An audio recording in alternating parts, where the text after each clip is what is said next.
Olá pessoal, vamos dar início a uma série de aulas agora sobre reforma e contra-reforma, tudo bem? Então nós vamos dar início a uma série de aulas de reforma contra reforma, acompanhe a gente aqui, como sempre na nossa videoaula. A partir disso, frente A, do livro 2, módulo 6, aí do livro do Bernoulli, o nosso grande parceiro Bernoulli. Então dentro dessa contra-reforma, o que é que a gente vai trabalhar? Da reforma e contra-reforma. Primeiro eu quero chamar a atenção a vocês para o significado do que é reforma e do que é contra-reforma, tá? Então nós vamos trabalhar isso. O que é a reforma em si? O que é que nós vamos discutir como reforma? A reforma, ele é o questionamento em relação à igreja, ao seu poder que existia. Então a Igreja Católica, ela é a única instituição. A partir dessa reforma, o que é que nós vamos ter? Surgirão outras igrejas, igreja luterana, igreja anglicana, igreja calvinista. Só quero chamar a atenção para mais um item. Quando se fala em reforma, nós não vamos falar aqui no surgimento de várias outras religiões. Nós estamos falando do surgimento de várias outras igrejas dentro do cristianismo. Importante entender isso. No mundo ocidental, nós estamos falando do surgimento de várias igrejas dentro do cristianismo. Outras religiões fora do cristianismo continuam sem serem aceitas aqui no mundo ocidental. A contra-reforma. O que é a contra-reforma? É a reação da Igreja Católica aos reformistas. Então fiquem bastante atentos a isso. A Igreja Católica vai reagir. A Companhia de Jesus é um item. Nós aqui no Brasil somos resultados diretos dessa reação que nós vamos ter. Aquilo que nós estudamos como catequizar índio, na realidade era a igreja impedindo que a Igreja Católica querendo impedir que outras igrejas chegassem aqui antes da Igreja Católica e dominassem tudo. Não deixasse ter esse acesso. Então é importante a gente estar atento a isso aí lá para a nossa prova do Enem. Bom, então o que é isso? Há um processo de divisão da cristandade ocidental no século XVI. Importante demais vocês estarem atentos a isso. Quais são os fatores nesses antecedentes? O que é que eu preciso saber que foi fundamental para essa reforma? Eu citei aqui alguns casos, a gente depois vai aprofundar, mas primeiro eu vou fazer uma citação deles, um comentário um pouco por alto, depois a gente vai aprofundar item por item de como cada um deles vai contribuir para a formação, para essa reforma. O primeiro item que a gente vai comentar aqui é a formação do Estado moderno. Qual a relação entre a criação do Estado moderno e a reforma religiosa?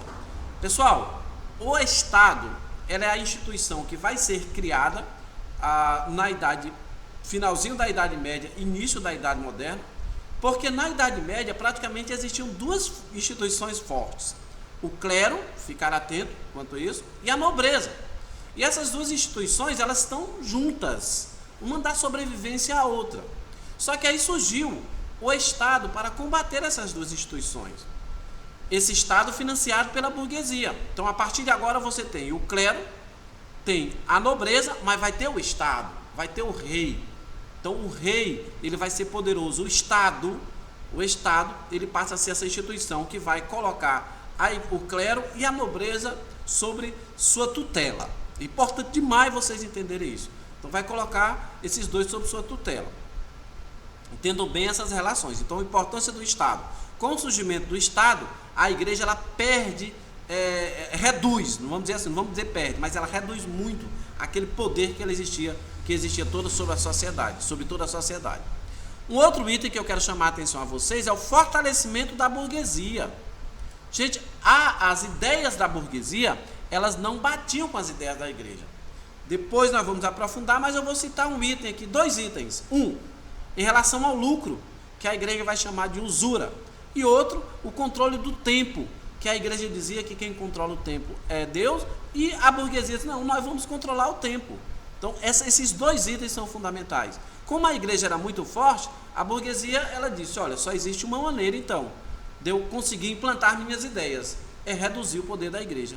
Para reduzir o poder da igreja, a burguesia vai ajudar a financiar o Estado, porque aí a autoridade do Estado, sendo maior que a autoridade da igreja, as ideias da burguesia poderiam serem, olha, fica atento a isso, as ideias da burguesia seriam implantadas através do Estado.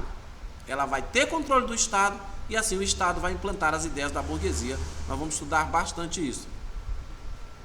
Que ideias seriam essas que a burguesia queria implantar? Aí eu coloco para vocês a valorização da razão, o individualismo.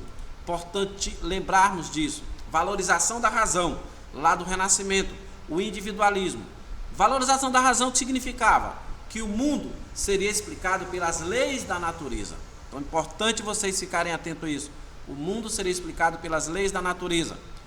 O mundo teria uma explicação pela física, pela química, pela matemática, pela biologia. E não a explicação revelada, como queria a igreja. Então a explicação reveladora. Então, esse é um dos itens da briga da burguesia com a igreja. O mundo individual, aquele mundo coletivo da Idade Média, um pecou, toda a sociedade vai ter que pagar? Não. A Idade Moderna, a burguesia, o Estado diz, não, eu tenho minhas características. Isso é importante demais para o Enem. Cada Estado vai ter a sua língua, cada Estado vai ter a sua religião, cada Estado vai ter sua moeda. Então esse individualismo do Renascimento, que a gente já falou um pouco lá na aula de Renascimento, cada Estado também vai ter suas características. Importante entender isso para entender o processo de reforma religiosa. Por quê? Porque cada Estado vai querer ter a sua igreja. Diferente do que a igreja pregava, a igreja católica, lembrar que católico significa universal, mas diferente do que a igreja pregava, cada Estado vai querer ter a sua igreja. E não uma igreja universal, mas uma igreja para cada Estado. E assim vai surgir. O maior exemplo é da Inglaterra. O aperfeiçoamento da imprensa. Gente, a imprensa ela foi fundamental. O aperfeiçoamento da imprensa. Gutenberg, lembre-se desse nome. Gutenberg, que a prova do Enem gosta de cobrar muito sobre imprensa, sobre meio de comunicação. A informação, o conhecimento, ele era restrito, estava muito restrito. O que acontece? Com a imprensa, você consegue publicar vários livros, você consegue ali divulgar um espaço de tempo menor e um espaço geográfico maior. Ou seja, a informação ela vai chegar em um maior espaço de tempo, de geográfico, e um menor espaço de tempo. Então a imprensa foi fundamental para isso. E algumas pessoas que questionavam as ideias da igreja, essas ideias começaram a chegar mais distante possível. Então a imprensa é algo que vocês não podem esquecer ao longo de toda a nossa história. A partir daí a imprensa vai dominar mesmo aqui a comunicação do mundo ocidental, a imprensa livre, né? A gente discutiu um pouco sobre imprensa livre no Brasil. Depois, o controverso mundo do clero. Importante vocês estarem atentos a esse controverso mundo do clero. Por que controverso mundo do clero? Havia um conflito muito grande entre o que era praticado pela igreja, entre o que a igreja defendia na Idade Média e o que muitos padres praticavam. Então isso gerava um choque, né, de ideias entre algumas pessoas, até os seus próprios seguidores. Importante lembrar que a própria reforma ela surge de membros dentro da igreja. Por exemplo, Martinho Lutero. Ele é dentro da igreja, ele é quem vai questionar alguns itens da igreja. Então é importante a gente ficar atento a essa situação.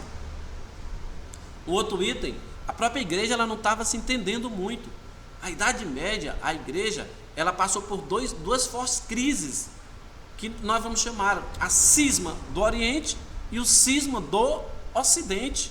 Então a igreja tem dois momentos muito difíceis. E esses dois momentos ela tem papas diferentes. Então a sociedade, boa parte dos membros ficavam em dúvida: a quem vou seguir? Quem devo seguir? Qual o Papa? O Papa de Roma? O Papa de Avignon na França? Então o que é que eles estão defendendo? Eles defendem ideias diferentes. Isso foi fortalecendo a igreja, que foi dando espaço para o surgimento de novas, ou quando eu digo enfraquecendo a igreja católica, lembrar, enfraquece em sua unanimidade, mas ela vai continuar enquanto instituição. Só que isso deu espaço para o surgimento de novas igrejas, que na Idade Moderna serão destaques: Igreja Luterana, Igreja Calvinista, a Igreja Anglicana. A gente precisa estudar essas três, não foram somente essas três, mas as três as que mais se destacam, que a gente vai depois reforçar como ela atuou na Europa e aqui na América e no Brasil. Isso é muito importante, tudo bem? Então, por hoje a gente fica aqui, fica atento a esses itens, tá? Quais os itens a gente precisa reforçar? Formação do Estado moderno, o fortalecimento da burguesia, a valorização da razão e do individualismo, o aperfeiçoamento da imprensa, o controverso mundo do clero e o cisma do Ocidente, que esse já vai ser lá um pouco mais próximo à reforma religiosa, ok?